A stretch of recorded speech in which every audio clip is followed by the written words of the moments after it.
Hi, listeners. I'm Jeff Delvicio, the Chief Multimedia Editor and Executive Producer here at Scientific American. I work every day alongside Rachel and Fonda and the rest of our crew here at SciAm to bring you science quickly. But before we dive into today's episode, I want to share something very personal and important. I spent the last 25 years of my life telling stories about science. I've written, filmed, recorded, and animated the discoveries that shape our world. Whether it's exploring science inside of biosafety labs or out on ice sheets, I've witnessed the power of science journalism. But here's the hard truth. Journalism like ours is getting harder to do. Newsrooms are shrinking, misinformation is growing, and responsible reporting, real, verified human reporting, takes time, care, and support. Subscribing to Scientific American is the best way to keep science journalism alive. By subscribing to SciAm, you're supporting the work we do to bring you science quickly.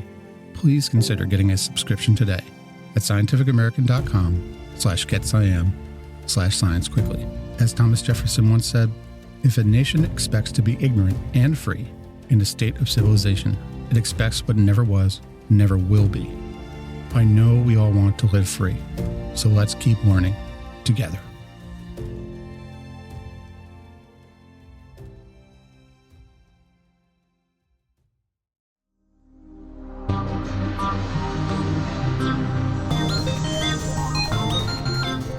For Scientific American Science Quickly, I'm Rachel Feldman.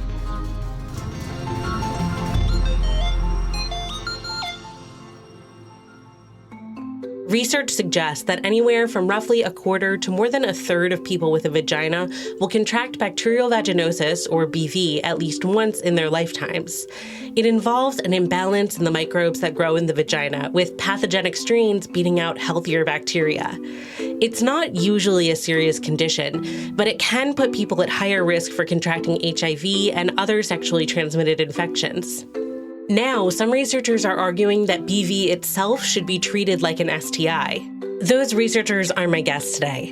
Linka Vostrichil is a senior research fellow at Monash University's Melbourne Sexual Health Centre. Katrina Bradshaw is a professor of sexual health medicine at Monash University and Alfred Hospital. Before we dive into our conversation, it's important to note that while we'll be discussing treating BV as an STI, people can be diagnosed with BV even if they've never had sex. It's an imbalance of vaginal bacteria, and one we don't really understand very well at that, so there are probably multiple ways it can come about. The point of this new research wasn't to figure out how people acquire BV, but rather to understand whether transmission between partners can make treatment more difficult. Now that that's out of the way, let's talk about Linka and Kat's new study. Thank you both so much for coming on to chat today. I'm really looking forward to it. So I should start by saying I'm personally a big sexual health nerd. And when I saw the news release for your study, I was like, oh, this is a huge deal. But I recognize that not all of our listeners spend as much time thinking about this stuff as I do. So here's a basic question, maybe for you, Kat. What is BV? Yeah, so bacterial vaginosis really has been considered a microbiome disorder or a dysbiosis. So we see a shift in that optimal vaginal microbiome. So in women, an optimal vaginal microbiome actually is characterized by these bacteria called lactobacilli that secrete lactic acid, and we have a low bacterial diversity and a really acidic pH. So it's actually the opposite of the gut. But in BV, we see these healthy bacteria just vanish. They just disappear and they're replaced by a range of mixed bacteria that we refer to as BV bacteria. And these bacteria secrete chemicals called amines that produce this smell, and they actually form a biofilm. So they create a little sort of scaffold that they all live in to protect themselves from host responses and antibiotics. And so this creates also this characteristic vaginal discharge. And the problem with BV is that we still haven't found a single infectious cause that is only present in women with BV and absent in women without. So it's really what we call a polymicrobial infection. That isn't to say that there isn't a single infectious cause. We just haven't found it yet. So really that is what characterizes BV in the symptoms and what we see under the microscope. but it's common. It affects really 1 in 4 women globally. Mm. And so your new studies suggest that BV could be considered a sexually transmitted infection. Could you unpack what you did to determine that? So the acquisition of BV is associated with exposure to new sexual partners in a lot of studies. It's associated with lack of condom use. And in fact, it has the incubation period that's quite typical of a bacterial STI. So looking like it's about 3 to 4 days.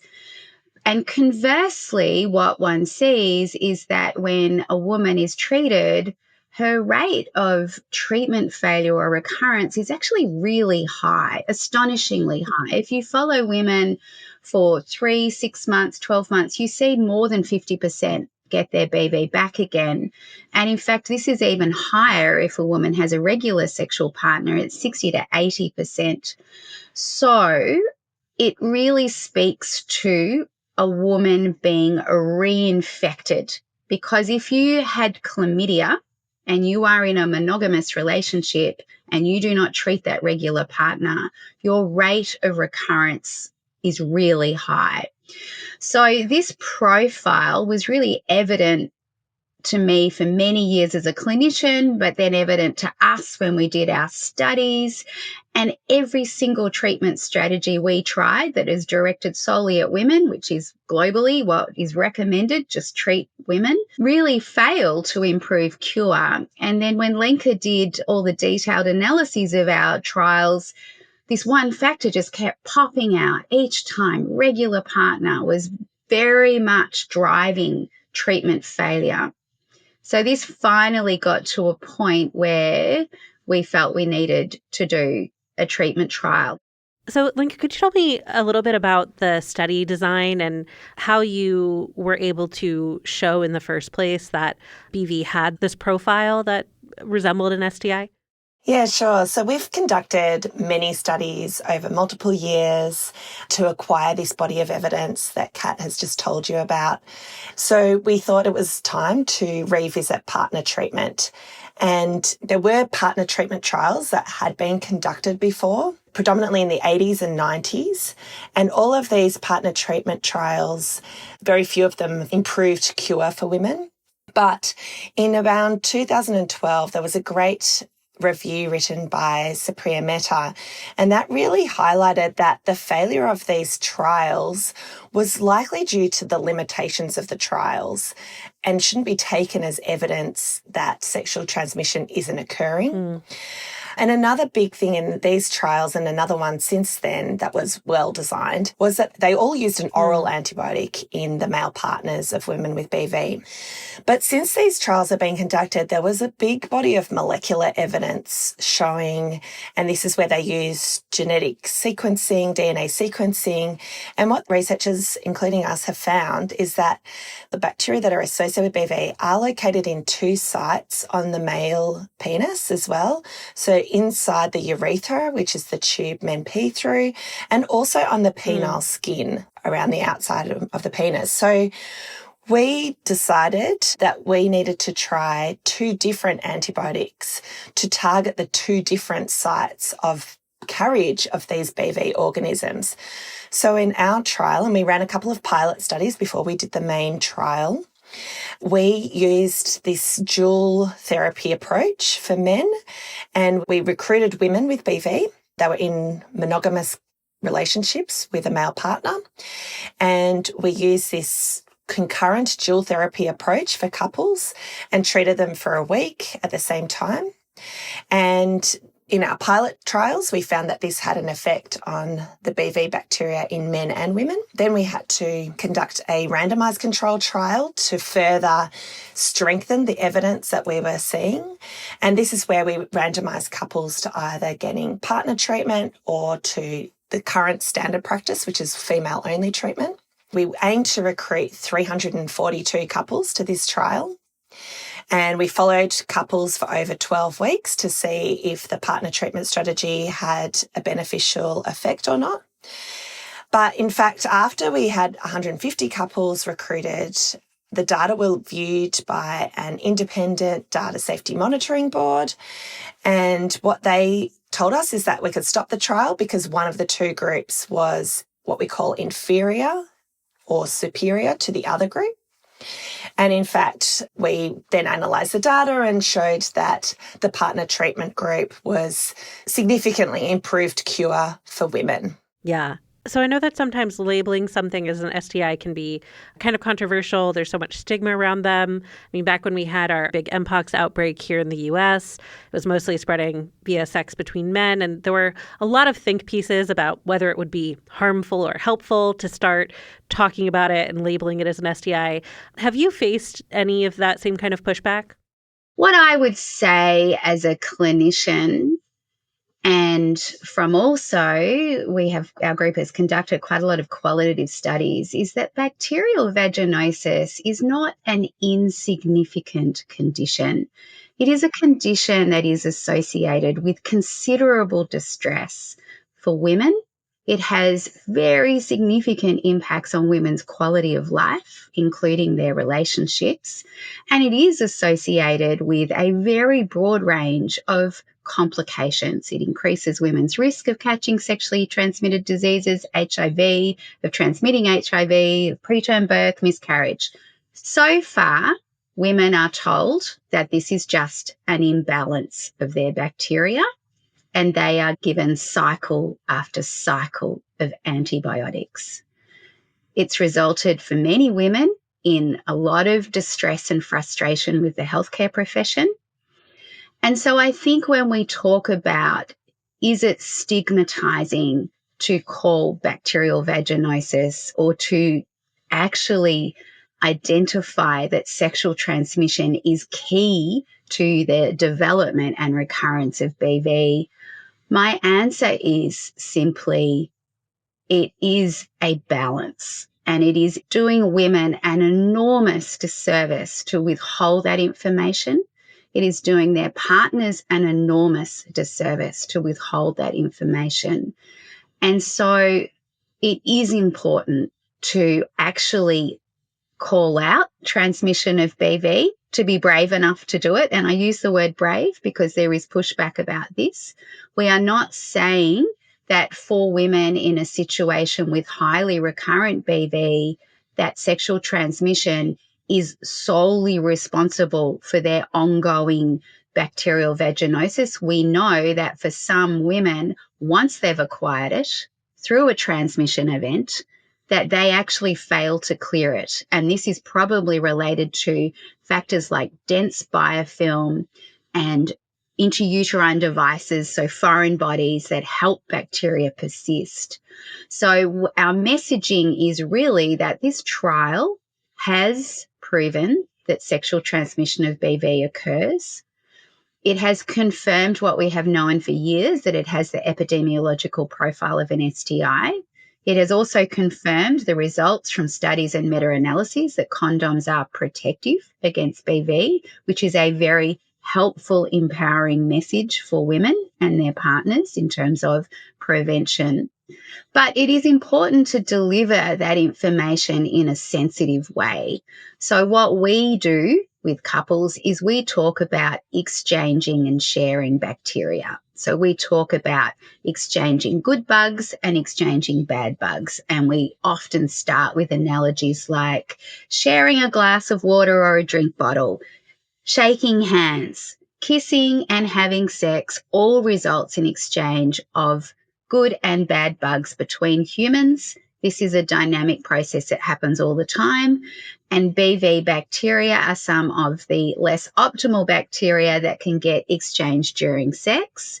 Men can carry these bacteria in the absence of obvious symptoms, and there is no test for men. So how would a man know that they had those bacteria? So we try and pull out all the blame and talk about this being a shared responsibility to bring everyone on that journey, so that we really try to remove the stigma of, this is an STI, you gave me this, I didn't have this until you came along.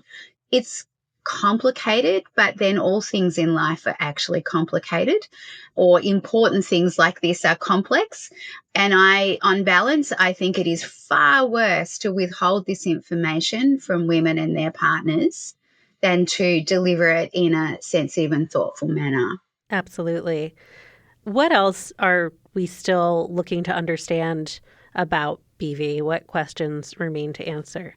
Yeah, so Kat just alluded to this. We still don't know what the actual cause of BV is. So whether there is one kind of founder or first organism that has to be present before other organisms can come in, and that becomes the polymicrobial or multi-organism infection that we see with BV. And getting a better treatment for that persistent biofilm or dense infection is something that we also need to develop.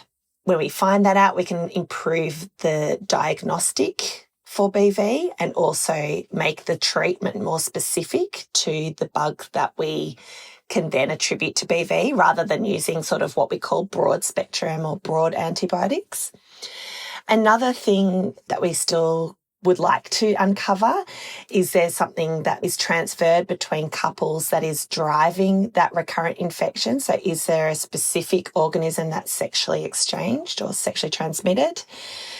And also, if there is something that we can find in men that's sexually transmitted, could we develop a test for that organism or group of organisms so that then we can bring men into preventative strategies for BV? And one other thing is we've just focused this study on women who have sex with men, but we know from, again, the body of literature and also from our past studies that women and other gender diverse individuals with a vagina can share these same BV causing bacteria. In fact, when there's a couple where both have a vagina, their vaginal microbiome is highly concordant. So we recognise that partner treatment in this group, it is sort of integrated into clinical guidelines where if someone has a female partner, they're encouraged to go and get tested and treated. But we're also conducting studies to try and inform guidelines in this space as well. So this isn't an exclusive treatment strategy for couples where it's a penis and a vagina. It's also a strategy that could include all monogamous couples. I think just in terms of our messaging, this is a very big change to clinical practice. So we have built a website at Melbourne Sexual Health Centre that provides all the information that consumers and health professionals need to actually understand, have that discussion as a couple, as a doctor and a patient.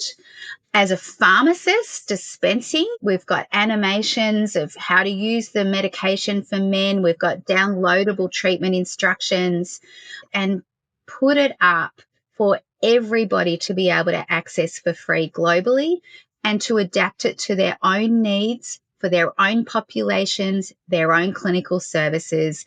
We just want to make this as simple and accessible as possible for people so that they can access it wherever they are. Yeah, we'll definitely link to those resources in our show notes. I think it's incredible that you've made that available. Thank you both so much for coming on to talk us through this. It's been really interesting and hopefully helpful for some of our listeners. Yes, thank you so much for having us. Thank you. We've really enjoyed that opportunity to talk with you. That's all for today's episode. We'll be back on Friday with a fascinating story about how certain prenatal tests can inadvertently detect cancer in pregnant people. Science Quickly is produced by me, Rachel Feltman, along with Fonda Mwangi, Kelso Harper, Naima Marcy, and Jeff Delvisio. This episode was edited by Alex Seguiara. Shayna Pozis and Aaron Shattuck fact-check our show. Our theme music was composed by Dominic Smith. Subscribe to Scientific American for more up-to-date and in-depth science news. For Scientific American, this is Rachel Feltman. See you next time.